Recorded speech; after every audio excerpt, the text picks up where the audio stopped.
Hi, it's Patrick Cranston of Cranston IT with your Bionic Business Vlog. It's my passion to help you use technology to make your business faster, stronger, better. With the iMac Pro, Apple included the T2 chip, which is a new version of their security chip.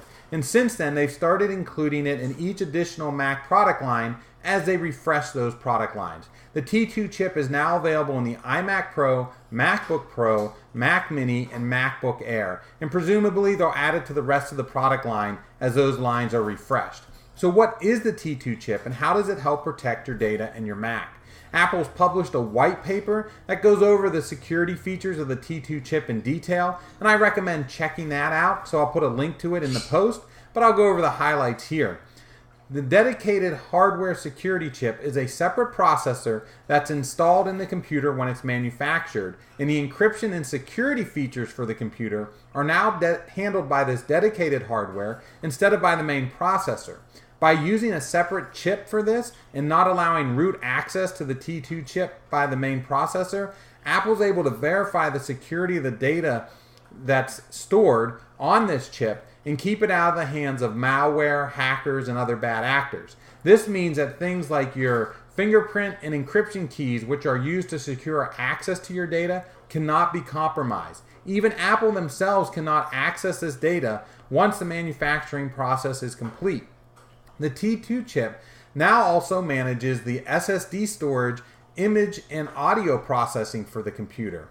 With SSD storage processing, this means that the computer hard drive is now encrypted by default on all Macs with the T2 chip, and there's no way to turn off this encryption. This is very similar to what has been happening on iOS devices for years, and Apple's now brought this to the Mac. Now, it's important to note that Apple still recommends that you enable file vault encryption on your hard drives because this adds another layer of encryption security. With the default encryption, just a hardware key provided by the T2 chip is used to encrypt your data. With File Vault, you add your user specified password to that encryption algorithm, which makes cracking that encryption even harder to do. You can now also restrict the computer from being booted by external media, such as a flash drive or a USB drive, which helps protect your computer even more. If someone gets access to your computer, they can no longer boot it from external media with the T2 chip installed. And on all portables with a T2 chip, there is a hardware switch now included that disables the microphone when the lid of the laptop is closed.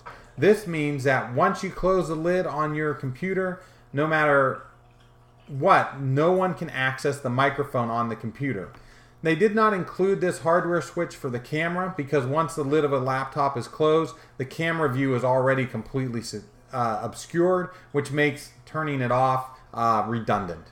Now, just in addition to the security gains, there's also performance gains seen by offloading this encryption and audio and imaging processing to the T2 chip from the main processor.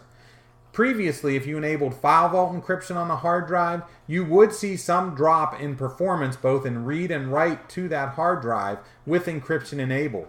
Now, with the T2 chip handling the encryption, there is no drop in performance whatsoever. An encrypted drive, even encrypted with file vault, performs identically to an unencrypted drive.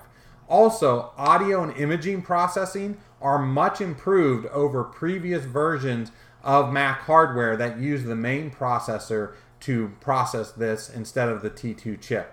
So the T2 chip is just another way that Apple is able to combine their hardware, software, and services to provide a better computing and more secure computing experience for the user that no other manufacturer in the market can do today.